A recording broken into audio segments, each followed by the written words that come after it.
Hello, brothers and sisters.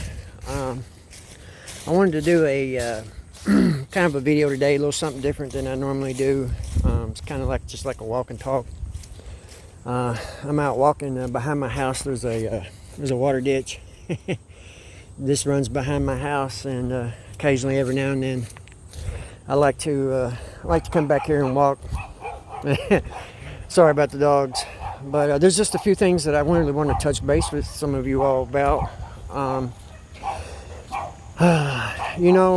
Right or wrong, when it comes to politics, I don't have an opinion. That's what politics are. Politics is a person's opinions. Let me get by these dogs. Oh my goodness. Yeah, some of them are vicious. Yeah. Yeah.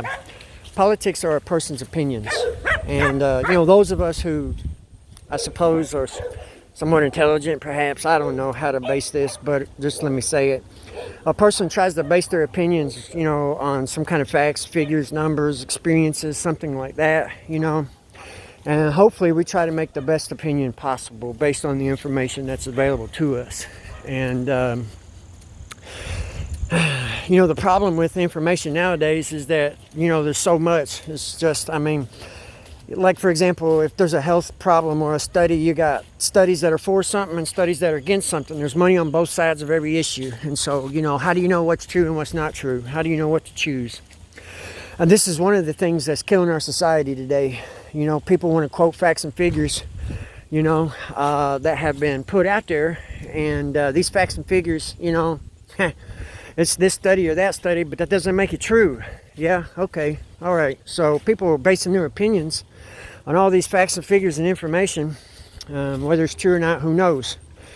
And I think what's really happening is people are doing this because of the way they feel. Plain and simple, guys. They're doing it because of the way they feel, what they want to feel, what they want to think, what they want to believe, yeah. And this is the reason that we see such chaos and turmoil in the world right now. And I'm here to tell you today, brothers and sisters, there's no going back. There's no going back. It's over. And I hate to say that. I'm sad to say that because I'm a man, I fight. Brothers and sisters, I fight every day. There's a great, great strength within me, and his name is Jesus Christ. And I don't give up for nothing. But at the same time, I have to bear a little wisdom in this world. And one of the things that I know is that it's over. There's no turning back for this world. It's done. This illness, should be evidence of this to us, because it doesn't matter what truth comes out there. It doesn't matter what fact or figure comes out there. It doesn't matter that there's a 99.99% survival rate for this thing. They're still forcing us to go in these ridiculous, stupid precautions. There's no turning back. So many people are lost. The generation that has raised up this generation, man, cannot go back and change what it is that they have done. This generation has grown up. They're too old, and they will not listen. They will never listen, and they're not going to change their minds. Not as far as a whole, There may be individuals out there we're saving, and I'll never give up working for that to that extent. But it's over. There's no changing it, and there's no going back. All we can do now is go forward, building this kingdom. Okay. So that, knowing that we cannot go back with these politics, it seems that we have an election coming up. And, I've seen all kinds of craziness, on YouTube and Facebook, about people having dreams and visions and everything. And I don't deny or discredit, it's entirely possible, But, as a man with a little common sense, considering what took place on the first election, and what's been taking place ever since then, I would think that one could logically deduce, that we're going to have some problems. We're going to have some problems. It don't matter which way it goes. We're going to have some problems. So that what I hope today, brothers and sisters, is that you're prepared. That you are prepared, man. That you have plenty of food, some water, some other resources that you might need in your home, There's many different things that a man can need to protect himself and to feed his family, okay? These things are happening not, brothers and sisters. I urge you, I compel you now to get these things and to do these things. Don't wait another minute. Take every bit of savings you got and go and prepare and stock up now. In case anybody hasn't noticed, one of the things that's happening right now is there are specific groups of people in this world trying to pull this world together as a global community. We need one world ruler. We need one system of government. We need an organization or a body to govern all these things all over the world. That's the rhetoric that we're hearing from a lot of different people, a lot of different places. Yeah, okay. And so that when we look at some of these issues, let's start with the sickness. Yeah, I won't name it, but the sickness. You know, one of the things that's going to happen is that eventually, you know, they're going to come off with this vaccine. And some countries, obviously, it's going to be mandatory, and they're going to force their citizens to it. You know, some countries, probably, hopefully, like the United States, it won't be mandatory. At least, why it's not in the beginning, depending on who wins the election. And so that what's going to end up happening is they're going to have to come up with a way to track everybody's past, whether or not people have been vaccinated. And in some countries, they're already starting to call it the vaccine passport, the COVID passport, so on and so forth. Yeah, okay. And what this is going to happen, what's going to happen with this is that as you travel or as you go in and out of places or whatever, there's going to have to be a way for them to know whether you've been vaccinated or not. Okay. And so that because of people who travel internationally, yeah, okay, this system is going to have to be global. Yeah, it's going to have to be global. The same system all over the world, that anywhere in the world, any person can access this system to understand this information, to see. Okay, that's just common sense, you know? All right. So then what we see getting ready to happen then is that this passport, yeah, is going to become a global database for an identification system. Yes, that's exactly what it is. That's exactly what it's going to become. There's no doubt about that. And most likely, maybe not initially, but it will end up becoming biometric. Has to be. Yeah, has to be. You know, it might end up being a card. It might end up being an app on your phone. Who knows what it'll be? But what it end up having to be is something under your skin. Because a person can leave their phone at home. Yeah, a person can leave a bracelet, a Fitbit bracelet, whatever, you know, a ring, whatever device that they come off with. A person can leave that at home. They can lose it. They can forget it. It can be stolen.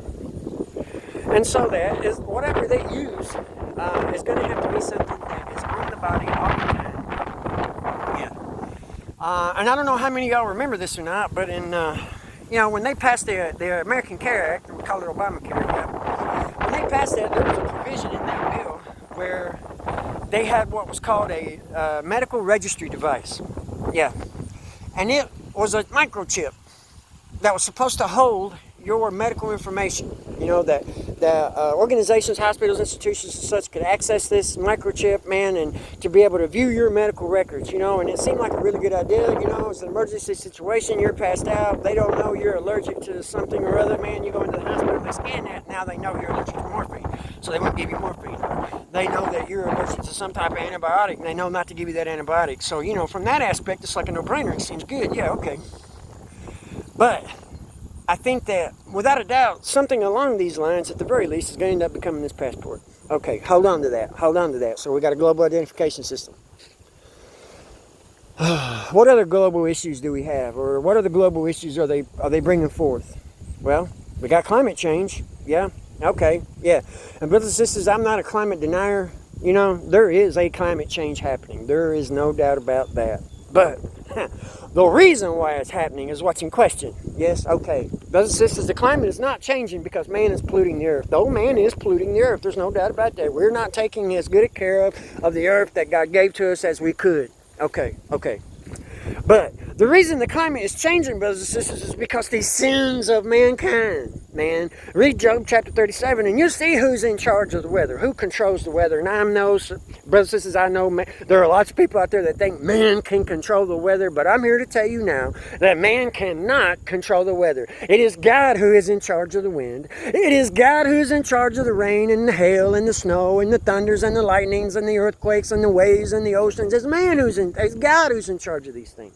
Man has no control or power over these. Yeah, and I know they try to cloud seed, and I know they got HAARP, and I know all about these things, brothers and sisters. I've read all the same information, yeah, but I'm here to tell you today that it is God who's in charge of the weather. Okay, so climate change is a God thing. It's not a man thing, it's a God thing.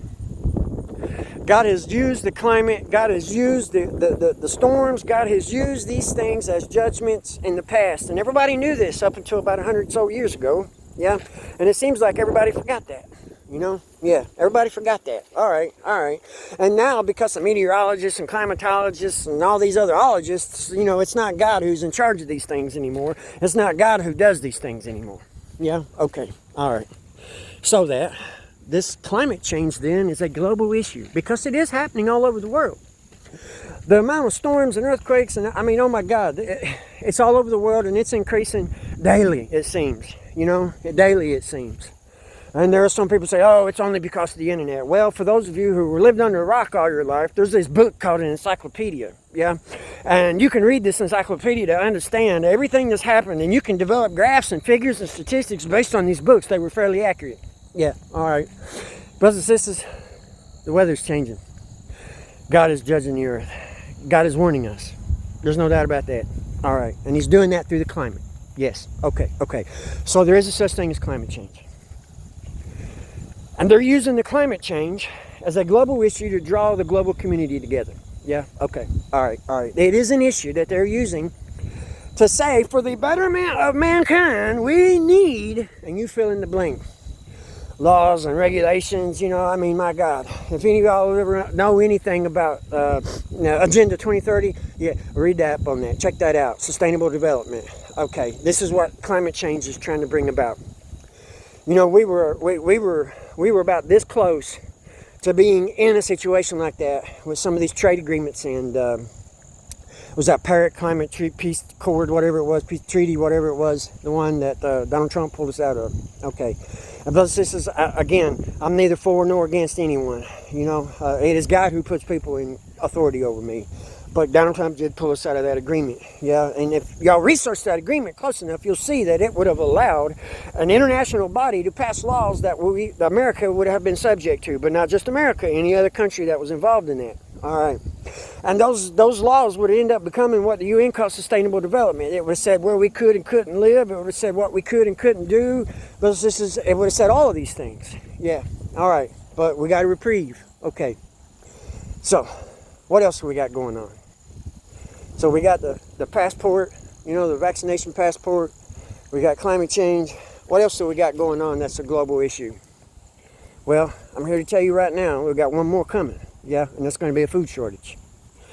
There is definitely, without a doubt, going to be a food shortage, a global food shortage, brothers and sisters. Yeah. Now, whether it's real or not, you know, I don't know. I can't say. You know, there's all kinds of things happening right now. You know, it's coming on wintertime. And for those of you that might not know this, a majority of the portion of winter vegetables that we get come from California. Yeah. And California has been on fire for a long time now, you know.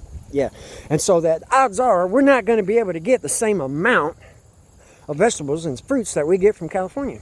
You know, it's going to have to come from somewhere else, if it can come from somewhere else. I'm just saying, you know, there are a lot of places in this world that's on fire. You know, Brazil's on fire, you know. A lot of winter vegetables come from Brazil, too. I'm just saying. Okay, you know. And they've been flirting with this food shortage for some time now. Maybe you think back and remember all the meat packing places closing down and whatnot. Okay. All the farmers who had all that food rotting and big piled up and everything, you know, yeah, okay. They're showing us these things ahead of time, preparing us for what might be coming. Yes, brothers and sisters, and I'm telling you now, the food shortage is coming and it will be global. It will be global. All right. Odds are they will begin rationing. They will have to come up with some system of rationing to us and for us. Now, what I'm telling you is that you need to stock up. You need to get foods that will keep, so that through this rationing, brothers and sisters, you will be able to take what it is that you have kept and stocked up and use that to assist whatever rationing they'll give you. Because I'm telling you now, you know, the rationing has to be, they're going to have to put a squeeze on us. Yes, they're going to have to put a squeeze on us. Yeah, in order for us to feel what they want us to feel, to think what they want us to think, they're going to have to put a squeeze on us. And so that, you know, we're going to be hungry, man. Okay, yeah.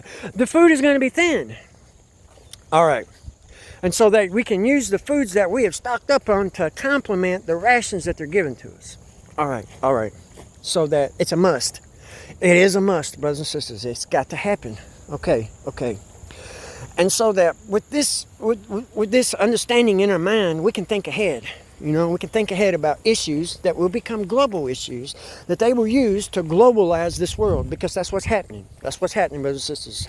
Any of you that read the Bible and know the Bible and believe the Bible, understand that this is the end goal. And so that anything that happens in relation to that, we can understand and know to be true.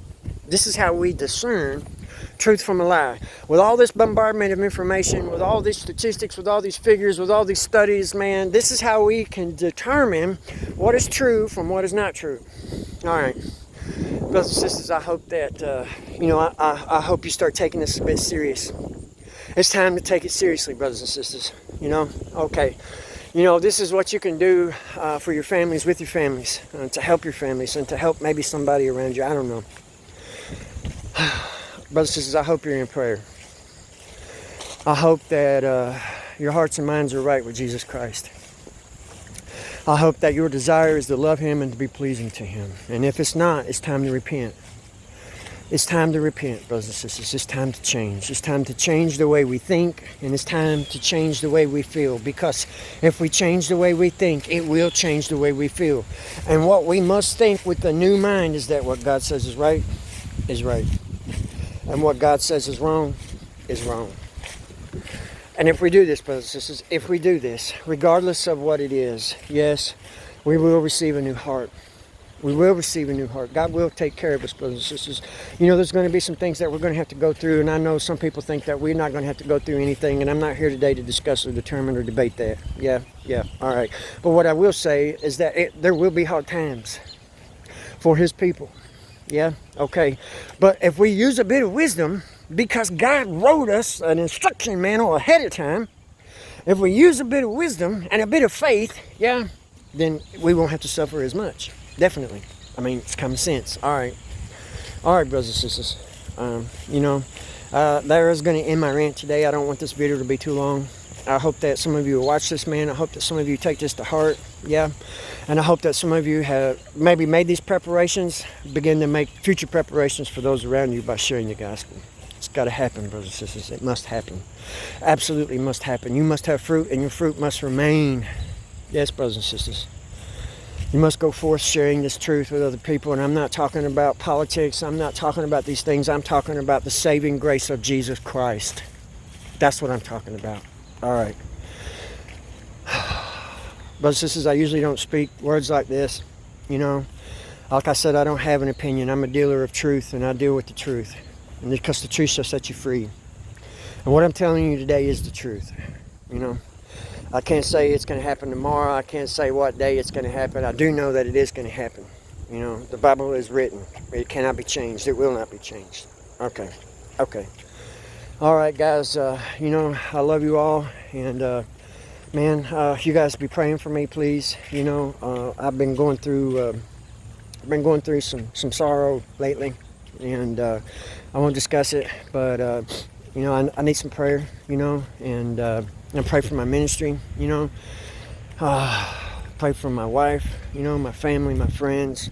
Pray for those people that God has set before me, and I will pray for you as well.